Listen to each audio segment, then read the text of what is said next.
الحمد لله الذي هدانا لهذا وما كنا لنهتدي لولا أن هدانا الله وصلى الله تعالى على سيد الأنبياء والمرسلين أما بعد فأعوذ بالله من الشيطان الرجيم بسم الله الرحمن الرحيم قال الله تبارك وتعالى قل إن صلاتي ونسكي ومحياي ومماتي لله رب العالمين آمنت بالله صدق الله العظيم۔ ماہ ذی القعدہ اور ماہ ذی الحجہ کے ایام گزر رہے ہیں۔ ان ایام کے اندر اللہ تعالی نے دو مخصوص عبادتیں عطا فرمائی ہیں جو ان ایام کے علاوہ میں ادا نہیں کی جا سکتی۔ ایک عبادت حج کی عبادت ہے جس کا تعلق انہی مخصوص ایام کے ساتھ ہے، اور دوسری عبادت قربانی کی عبادت ہے جس کا تعلق بھی انہی مخصوص ایام کے ساتھ ہے۔ ان ایام کے علاوہ یہ دو مخصوص عبادتیں ادا نہیں کی جا سکتی۔ آج ہم جس عبادت پر گفتگو کریں گے، اللہ تعالیٰ نے اپنے پیغمبر صلی اللہ علیہ وسلم کو حکم دیا کہ آپ اعلان کر دیں قل ان صلاتی و نسکی، کہ بے شک میری نماز اور میری قربانی اللہ کے لیے ہے۔ سب سے پہلے یہ جانیے کہ قربانی کا معنی کیا ہے۔ قربانی کا معنی یہ ہے اللہ کا قرب حاصل کرنے کے لیے عمل کرنا، چاہے اس عمل کا تعلق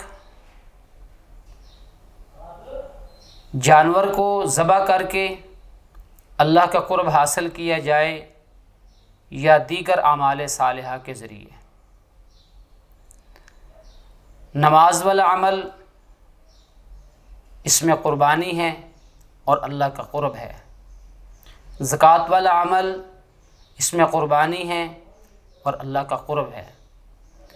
حج والا عمل اس میں قربانی ہے اور اللہ کا قرب ہے۔ تو لفظ قربانی کا معنی یہی ہے کہ اللہ کے قرب کو حاصل کرنے کے لیے اعمال صالحہ کو ادا کیا جائے،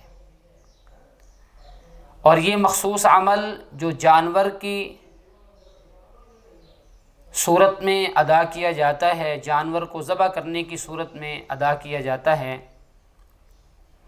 اس عمل کو اضحیہ بولتے ہیں، کہ مخصوص دنوں میں مخصوص وقت میں اللہ کی رضا کے لیے اسباب و شرائط کے پائے جانے کے ساتھ جانور کے گلے پہ چھری چلانا۔ جو بندہ قربانی والا عمل ادا کرے گا اس کے لیے چند شرائط ہیں۔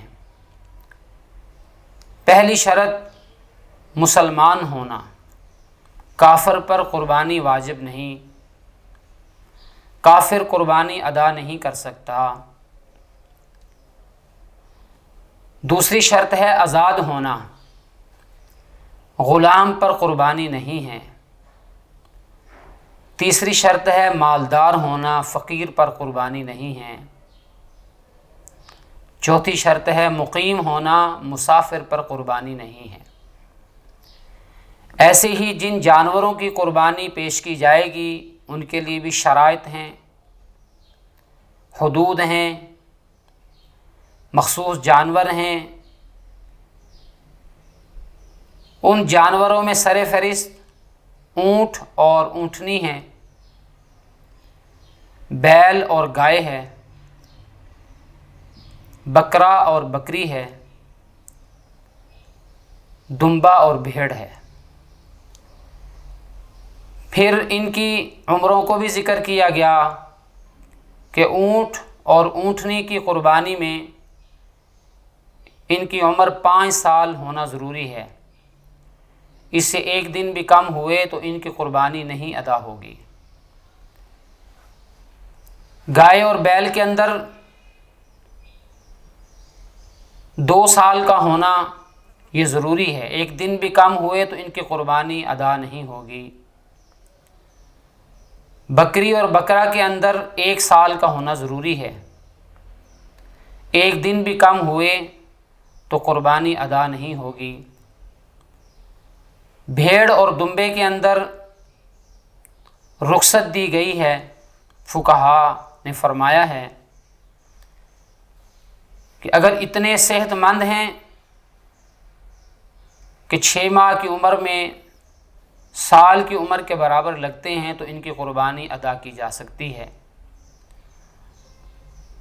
تو یہ جو نام ذکر کیے گئے ہیں، ان ناموں کے علاوہ میں کسی اور کی قربانی دی جائے، کسی اور جانور کو ذبح کیا جائے، مثلا ہرن کو ذبح کر دیا جائے تو قربانی ادا نہیں ہوگی۔ ایسے ہی قربانی کی کچھ اقسام بھی ہیں، ایک نفل قربانی ہوتی ہے، ایک واجب قربانی ہوتی ہے۔ پھر آگے واجب کی کئی صورتیں ہیں۔ واجب کی ایک صورت یہ ہے کہ نظر مان لی جائے، نظر فقیر مانے یا مالدار، دونوں پر قربانی واجب ہوگی۔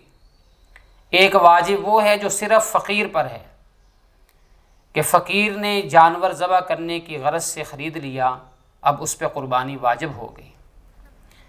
ایک واجب وہ ہے جو صرف مالدار پر ہے کہ وہ نظر بھی نہ مانے اور قربانی کے لیے جانور بھی نہ خریدے، اس پر قربانی واجب ہے۔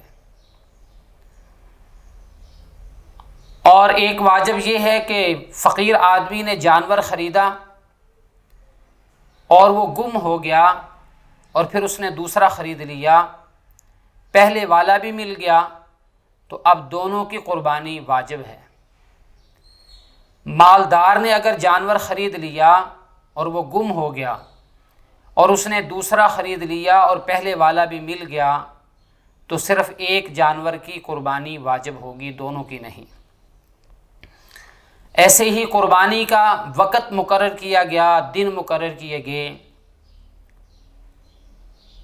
10ویں ذی الحجہ کو عید الاضحیٰ کی نماز ادا کرنے کے بعد قربانی کا وقت شروع ہو جاتا ہے،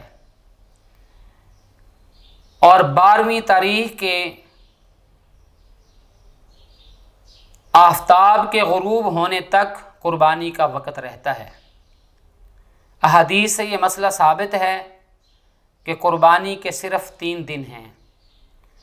قربانی دن کے وقت بھی کی جا سکتی ہے، رات کے وقت بھی کی جا سکتی ہے، لیکن مناسب یہ ہے کہ دن کے وقت قربانی کو ادا کیا جائے۔ اور پہلے دن قربانی کرنا یہ زیادہ افضل ہے، دوسرے دن قربانی اس سے کم درجہ، اور تیسرے دن کی قربانی اس سے کم درجہ۔ لہٰذا بہتر یہ ہے کہ پہلے دن ہی قربانی کر دی جائے تاکہ زیادہ فضیلت حاصل ہو۔ اور ایسے ہی